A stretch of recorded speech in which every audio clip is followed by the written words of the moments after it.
Everyone, welcome back to my channel. So आप लोगों ने टाइटल तो देख ही लिया होगा और ये वीडियो कितनी ज्यादा इंपॉर्टेंट है यूपीएससी एस्पिरेंट्स के लिए ये तो आपको वीडियो देखने के बाद पता चलेगा। But I want to tell you that stay just look at this video. So I wanted to tell you कि मैं यहाँ पर अपना अटैच कर दूंगी मार्कशीट। मैंने जब यूपीएससी मेंस दिया था जो कि मेरा क्वालिफाई नहीं हुआ था, तब भी मेरे एसए में I got 133 marks and that is very good marks. मतलब एसए में इवन उसी साल के जिनका रैंक 1 आया था ही और शी गॉट 131।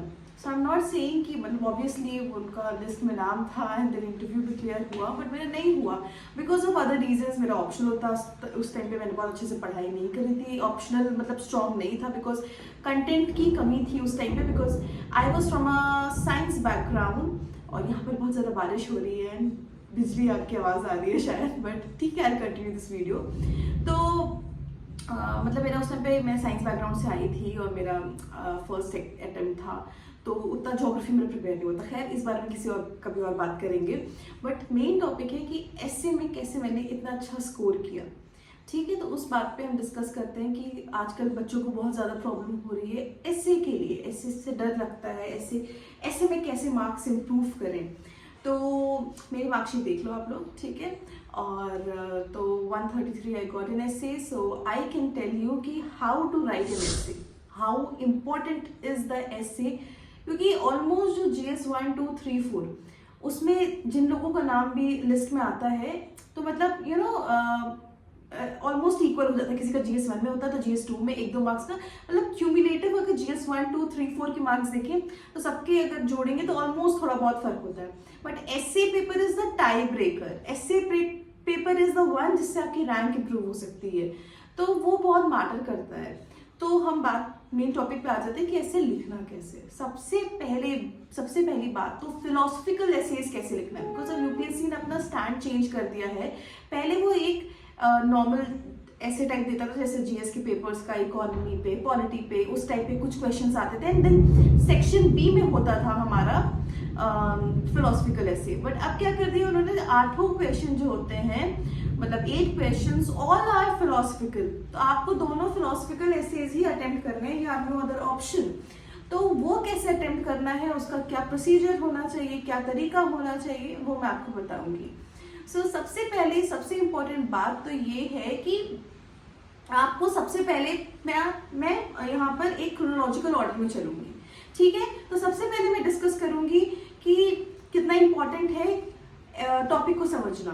उसके बाद मैं आऊंगी कितना इम्पोर्टेंट है, कितना टाइम आपको देना है प्लानिंग करने में और कितना टाइम देना है लिखने में से।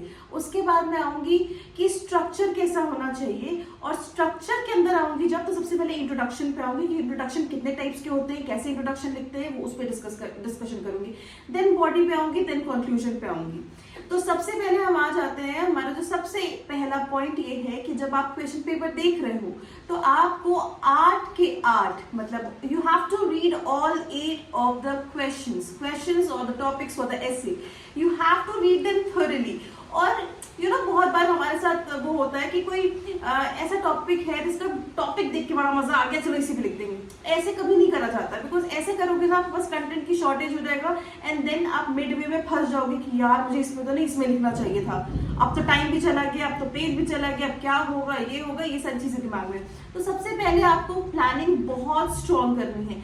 अच्छे से 5 से 10 मिनट लो to read and finalise which 2 you will attempt. मतलब सेक्शन ए से एक अटेम्प्ट करना है, सेक्शन बी से एक अटेम्प्ट करना है। तो पहले फाइनलाइज कर लो कि हाँ ठीक है, सेक्शन ए से फाइनल ये वाला अटेम्प्ट करूंगी और सेक्शन बी से ये वाला अटेम्प्ट करूंगी। ओके, आ गया। अब हम बात करेंगे सबसे इंपॉर्टेंट पार्ट के बारे में, जिसको आपने मिस कर दिया ना तो आप कभी भी अच्छा स्कोर नहीं कर सकते हो, कभी नहीं अच्छा स्कोर सकते हो। बिकॉज एसए में वो आपकी ब्यूटीफुल हैंड राइटिंग नहीं देख रहे हैं, वो आपका कोहेरेंस देख रहे हैं, आपका स्ट्रक्चर देख रहे हैं, आपका यू नो एक वो लिंकेज बनाना है, इंटरेस्टिंग एग्जामिनर रीड कर पा रहा है ना कि बस ऐसे एग्जामिनर ने अरे यार क्या बोरिंग सा है, पढ़ने का मन ना करे, ऐसा नहीं होना चाहिए। तो सबसे इंपॉर्टेंट बात उसके लिए है प्लानिंग। स्ट्रक्चर ऐसे ही नहीं बन जाता। अगर कोई बिल्डिंग बना रहे होते तो आर्किटेक्ट आता है, वो पूरा आर्किटेक्ट पेपर पे डिजाइन करता है, प्लान करता है, उसके बाद बिल्डिंग बनना स्टार्ट होती है। अगर रैंडमली आके जमीन पे ऐसे बिल्डिंग बनना स्टार्ट कर दोगे बिना किसी स्ट्रक्चर के, बिना किसी आर्किटेक्ट के प्लानिंग के, तो मतलब समझ में नहीं आएगा बाद में करना क्या है भाई, बनना क्या है, और उससे टाइम वेस्ट हो जाएगा। तो आपको सबसे पहले करना है स्ट्रक्चर। सबसे जो भी टॉपिक है उसको उठाया, आखिर पेज पे आ गए, this is what I used to do, I did this every time. और 3 घंटे में से, 3 घंटे में 2 ऐसे लिखने होता है आपको, मैं 3 घंटे में से 45 मिनट्स पहले दोनों ऐसे की पूरी प्लानिंग करती हूँ। And this is honestly I am telling you, आप 45 मिनट्स नहीं दे रहे हो, आपकी हैंडराइटिंग थोड़ी स्लो है, लाइक मेरी हैंडराइटिंग थोड़ी फास्ट है, तो मैं 45 मिनट्स दे लेती हूँ एंड देन 2 घंटे 15 मिनट में दोनों ऐसे लिख डालती हूँ। ठीक है, स्पीड फास्ट होती है, पूरा प्लान होता है, तब बीच में कुछ सोचना नहीं होता है, बीच में सिर्फ लिखना होता है, तो मैं 2 घंटे 15 मिनट में लिख लेती हूँ। मगर एटलीस्ट अगर आप 45 मिनट्स नहीं देना चाहते हो, to be on a safer side, आपकी हैंडराइटिंग स्लो है, तो आपको 30 मिनट्स देने पड़ेंगे प्लानिंग के लिए, 25 मिनट्स 30 मिनट्स देने पड़ेंगे प्लानिंग के लिए। You have to plan it thoroughly. ठीक है, तो पीछे वाले पेपर पे मैं हमेशा लिखती थी ऐसे 1, मैं ये वाले टॉपिक पे लिखूंगी, मैं इंट्रोडक्शन में क्या लिखूंगी, मैं पूरा मतलब आपको ऐसे नहीं लिखता है कि पूरा हमारा वहां इंट्रोडक्शन लिखने लगे, ऐसे नहीं। इंट्रोडक्शन में अगर मुझे किसी डेटा से स्टार्ट करना है तो हल्का से लिख दिया डेटा ये वाला ऐसे करके, मतलब एक बता दिया ताकि मुझे जब पीछे देख के मैं याद करूँ तो बस लिखती जाऊँ। तो डेटा ये रखूंगी मैं, या ये स्टोरी लिखूंगी, या ये चीज लिखूंगी, प्लान कर ली। फिर उसके जो बॉडी पे आ गई, अब बॉडी के भी सारे पैराग्राफ प्लान होते हैं मेरे, कि पैराग्राफ 1 में हम ये कंटेंट डालेंगे, 2 में ये कंटेंट, 3 में ये कंटेंट, 4 में ये कंटेंट डाल के फिर कंक्लूजन में क्या डालूंगी, कहाँ से लिंक करूंगी, वो सारा, कौन सा डेटा यूज होगा, कौन सा कोई स्टोरी यूज होगी, कोई एनेक्डोट यूज होगा, सब कुछ मैं पूरा प्लान किया। मैं कैसे लिखूंगी वो पूरा सब प्लान होता है, ताकि मुझे फिर सब क्या होता है, मैं लिख रही होती हूँ, पीछे देखती हूँ ओके पैराग्राफ 1 में मुझे ये चीजें लिखनी है, तो मैं उसको एक्सपैंड करके पूरा एक्सप्लेन करके अच्छे से लिखती हूँ। बट पीछे पेपर पे मेरे पूरा प्लान होता है, पूरा प्लान होता है डिटेल। तो वही सेम ऐसे 1 ऐसे 2 दोनों का प्लानिंग कर लिया आपने, तो ये सबसे इंपॉर्टेंट स्टेप आपने क्रॉस कर लिया। अब आपको लिखना है, आपने पूरी प्लानिंग अपनी स्ट्रॉन्ग करके रखी है, अब आपको सिर्फ लिखना है। तो अब लिखने पे आ जाते हैं। लिखने में आता है इंट्रोडक्शन। तो जब आप ये प्लानिंग स्ट्रक्चर में ही प्लान कर लोगे कि आप इंट्रोडक्शन कैसे लिख रहे हो या क्या कर रहे हो, तो इंट्रोडक्शन के कुछ टाइप्स होते हैं, लाइक एनेक्डोट से स्टार्ट करते हैं हम, या किसी स्टोरी से स्टार्ट करते हैं, या किसी डेटा से स्टार्ट करते हैं, या कोड्स जो होता है उसी कोड को एक्सप्लेन करने से स्टार्ट कर सकते हैं। For example, appearances are often deceptive, तो आप उसको वो reality is different from truth और ऐसे करके भी स्टार्ट कर सकते हो। मतलब वो उतना अच्छा मेथड नहीं लगता है ऑनेस्टली मुझे, वो तो आप एक्सप्लेन कर रहे हो, उसमें क्या आपका कर रहे हो। मगर आप एनेक्डोट या किसी स्टोरी या किसी कंपैरिजन कुछ उससे स्टार्ट करोगे ना, तो बहुत ब्यूटीफुल रहेगा। तो for example like appearances are often deceptive पे आप मीडिया का ला सकते हो एग्जाम्पल, रियल लाइफ एग्जाम्पल ले सकते हो। लाइक फॉर एग्जाम्पल मैंने किसी ऐसे में लिखा था, ये जो सुशांत सिंह राजपूत और रिया चक्रवर्ती वाला केस जब हुआ था, तो मैंने किसी ऐसे में ये चीज कोट करी थी कि मीडिया ने कैसे विलेनाइज किया। तो मीडिया मतलब उस टाइम पे मैं नोम चॉम्स्की की वो पढ़ी थी, मैन्युफैक्चरिंग कंसेंट। तो मीडिया कैसे कंसेंट मैन्युफैक्चर करती है और कैसे इस केस में उसने ऐसे करा करके वो अपीयरेंसेस कैन बी डिसेप्टिव, वहां पर कैसे वो उन्होंने सो कॉल्ड जो स्टूपिड एंगल डाला था बंगाली और जादू एंड ऑल, तो ये कितना स्टूपिड था, वो सारी चीजों को मैंने लेते हुए वहां से, तो मतलब this is how it thunders here. ठीक है, तो चलो let's go back to the video. तो ठीक है, तो मैं क्या बता रही थी आप लोगों को कि कैसे intro is very important. Anecdote कर लोगे ना बहुत अच्छा होता है, उससे पता है आपको पता चलता है एग्जामिनर को पढ़ते ही इंट्रोडक्शन में कि भाई ये लर्नेड कोई पर्सन है, ये रीड करता है या ये पढ़ती है, तभी इसको ये करंट कोई इशू से लिंक कर पा रही है, या करंट कोई भी चीज है उससे लिंक कर पा रही है, उसको कनेक्ट कर पा रही है। तो anecdote is a very good method. और सेकेंड, तो या गाइस सॉरी मुझे एंगल चेंज करना पड़ा बिकॉज बहुत ज्यादा बारिश हो रही है, थंडरस्टॉर्म्स हो रहे हैं, लाइट चली गई, तो I have shifted this angle. तो ठीक है, हम लोग वहां से स्टार्ट करते हैं कि एनेक्डोट से। एनेक्डोट वाली बात मैंने क्लियर कर दी। अब हम बता रहे थे कि कैसे मैंने वो जो सेकंड मेथड था स्टोरी वाला, वो कैसे सीखा। तो मैं हमदर्द स्टडी सर्कल में जब थी तो हमें हफ्ते में एक बार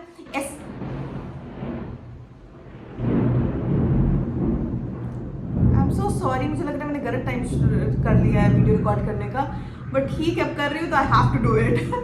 ठीक है, तो हम लोग स्टडी सर्कल में हम लोग ऐसे लिखते थे। तो ऐसे में क्या होता था कि हफ्ते में एक बार हम लोग को ऐसे लिखना होता था, हम लोग के ग्रुप्स बने हुए थे, तो मेल पे ग्रुप्स आ जाते थे, वो शफलिंग होती रहती थी। तो मैं मेन टॉपिक पे आती हूँ कि हम लोग एक टाइम पे कैपिटलिज्म पे कुछ ऐसे था, एंड हम लोग लिखने गए थे, वहां पर रीड कर रहे थे, सब लोग अपने अपने ऐसे रीड करते थे और एक दूसरे से समझते थे। तो वहां पर एक मतलब भैया थे, असरार भैया, एंड असरार भाई ने क्या किया था, बहुत अच्छा मुझे उनका इंट्रोडक्शन का मेथड लगा था और उस चीज़ को मैंने अडॉप्ट भी करने की कोशिश करी थी। And he is an IPS right now.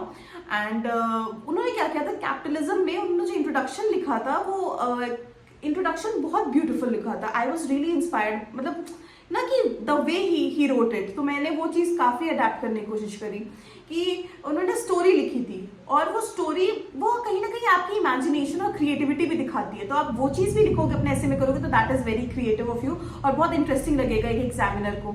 तो उन्होंने बहुत अच्छा लिखा था। I don't remember the exact words right now, but उनका था कि मतलब एक आदमी बैठा है एंड उसके हाथ में सिगार है, एंड ना वो उन्होंने वो बूर्जुआ और जो क्या बोलते हैं वर्कर वाला जो था उस कंट्रास्ट को दिखाया था अपनी स्टोरी में इंट्रोडक्शन में ही कि ही इज मतलब वो सिगार पी रहा है एंड देन कोई वर्कर है अराउंड है मैरी ऐसे करके। तो वो कंट्रास्ट इतना ब्यूटीफुली शो करा था उन्होंने, I was in awe of that. तो वो ऐसे करके मतलब I just gave you example कि आप कितने स्टोरी कॉन्ट्रास्टिंग फैक्टर में आप बहुत जगह पर यूज कर सकते हो, या आपको कोई हिस्टोरिकल एनेक्डोट भी है तो वो यूज कर सकते हो। कोई आपने स्टोरी पढ़ी है या मूवी देखी है, वहां का कोई कुछ एनेक्डोट है, कुछ अच्छे से आपका आ रहा है तो वो भी आप डाल सकते हो। तो ये सारी चीजें, जैसे ट्रुथ प्रिवेल्स करके भी ऐसे एक बार आ चुका है UPSC में, ट्रुथ पे आता है काफी बार। तो आपको गांधी जी या कुछ आपको हिस्टोरिकल टाइम का कुछ भी समझ में आ रहा है तो वो चीजें डाल सकते हो आप।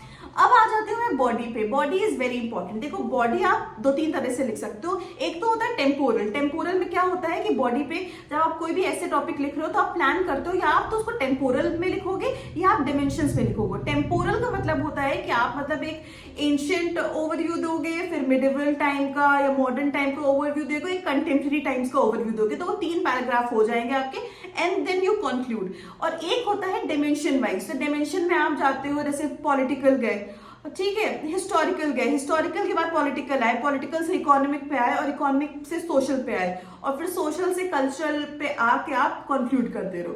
तो वो डिपेंड करता है, डिफरेंट ऐसे डिफरेंट टाइप से लिखे जा सकते हैं। तो कुछ ऐसे होते हैं जो दोनों तरीके से लिख सकते हो, कुछ ऐसे होते हैं जो आपको एक ही तरीके से लिखने हैं, उनका टेम्पोरल नहीं हो सकता या कुछ ऐसे का डिमेंशंस नहीं हो सकता।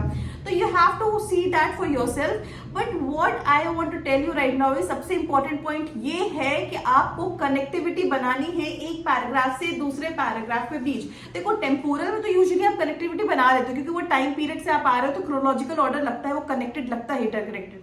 बट जब डिमेंशन वाला लिखते हो ना तो यार प्लीज कनेक्टिविटी जरूर बनाओ। फॉर एग्जाम्पल हमेशा हिस्टोरिकल वाली चीज पहले लिखा करो और जब हिस्टोरिकल वाला पैराग्राफ उसका कुछ एग्जाम्पल आप करके उसको एक्सप्लेन कर रहे हो तो आखिर वाली जो लाइन है ना, आखिर वाली लाइन में कुछ हिस्टोरिकल टाइम का पॉलिटिकल इवेंट ला दो और फिर आखिर वाली लाइन, जस्ट आखिर लाइन पॉलिटी का कुछ हिस्ट्री और पॉलिटी का कनेक्शन बना दो and then you shift to the third paragraph जिसमें आप पूरा पॉलिटिकल डिमेंशन डिस्कस करो, उसके एग्जाम्पल डिस्कस करके उसको एक्सप्लेन करो एंड देन पॉलिटिकल वाला जो पैराग्राफ है उसकी आखिर लाइन में आप पॉलिटिकल, जब क्योंकि आप ये डाल सकते हो कि पॉलिटिकल रिप्रेजेंटेशन विमेन का, अगर विमेन का मतलब कोई ऐसे है ऐसा कुछ लिखना है आपको, तो पॉलिटिकल रिप्रेजेंटेशन विमेन का कम है तो that effects their economic benefits और ये वो इकोनॉमिक वैल्यू पे इफेक्ट पड़ता है। बस इतना सा एक लाइन लिखा ताकि वो कनेक्टिविटी बनाई आपने एक पैराग्राफ से दूसरे पैराग्राफ में and then you shift to economical dimension and उसको पूरा एक्सप्लेन किया, उसके एग्जांपल दिए, कोड दिया, डेटा दिया, whatever you want to give and then economical में एंड में आपने एक सोशल या कल्चरल फैक्टर ला दिया और वहां से फिर आप शिफ्ट करें आखिर पैराग्राफ में ऐसे। तो हमेशा ये चीज याद रखना कि आपस में बॉडी के भी जो पैराग्राफ्स है उसमें इंटरकनेक्टिविटी। सो या आई टोल्ड यू कि connectivity banana is very important body के और सारे बॉडी के जितने पैराग्राफ्स हैं उसमें। उसके बाद हम आ जाते हैं आखिर में conclusion. Conclusion is very important, वो आपका लास्टिंग इम्पैक्ट, उसी के बाद आपको एग्जामिनर कहीं ना कहीं मार्क्स देने वाला है तो एक ना दिमाग में लास्टिंग इम्पैक्ट छोड़ता है। तो conclusion should always be very positive, optimist. बुरी से बुरी चीज के बारे में बात कर रही हूँ, क्राइम अगेंस्ट वुमेन इंडिया बढ़ रहा है, ये हो रहा है, बॉडी में सब कुछ डिस्कस कर लो बट एंड में कुछ एक पॉजिटिव आउटकम डिस्कस करके और बोलो obviously there is a long way to go but no we are treading that path. तो आप कुछ भी पॉजिटिव आउटकम दोगे, फिलोसफिकल भी ऐसे होगा तो जैसे अपीयरेंसेस आर ऑफन डिसेप्टिव, तो आप एंड में कुछ एक पॉजिटिव नोट पे एंड करोगे कि मतलब it can be deceptive but ये वो, ऐसे करके आपको एक लिंकेज थोड़ा सा बनाना पड़ेगा। और मैं कोशिश करती हूँ, दिस इज मेरी आदत, मैं अपना एक इंपॉर्टेंट पॉइंट बता रही हूँ, मैं कोशिश करती हूँ, हर हिस्से में तो पॉसिबल नहीं होता है बट मैं बहुत जगह पे कोशिश करती हूँ कि मेरा जो इंट्रोडक्शन है, इंट्रोडक्शन में कुछ ऐसा डालूं जो कि मैं कंक्लूजन में उसका एक कनेक्शन बना दूं। फॉर एग्जांपल मैंने कोई ऐसे लिखा था, उसमें जवाहरलाल नेहरू का कोट डाला था इंट्रोडक्शन में, और उस कोट को मैंने कंप्लीट करा था कंक्लूजन में, उसी कोट का आगे एक्सटेंड कर दिया था, डाल दिया था। तो वो कहीं ना कहीं वो एग्जामिनर को एक बताता है कि ओके देखो यार ये सब कुछ कनेक्टेड है। एग्जामिनर को भी ना एक स्ट्राइक जाता है, okay this she talked about in introduction, now she is you know giving a positive remark on in the conclusion about it. So वो एक, अगर आप कर पाओ, कोशिश करा करो, मतलब इसके लिए बहुत प्रैक्टिस चाहिए, आप खूब प्रैक्टिस करोगे ना तो कर पाओगे। तो all the best guys, and practice practice practice, and कोई भी डाउट हो तो ask in the comment section below, I will try to make a video on it.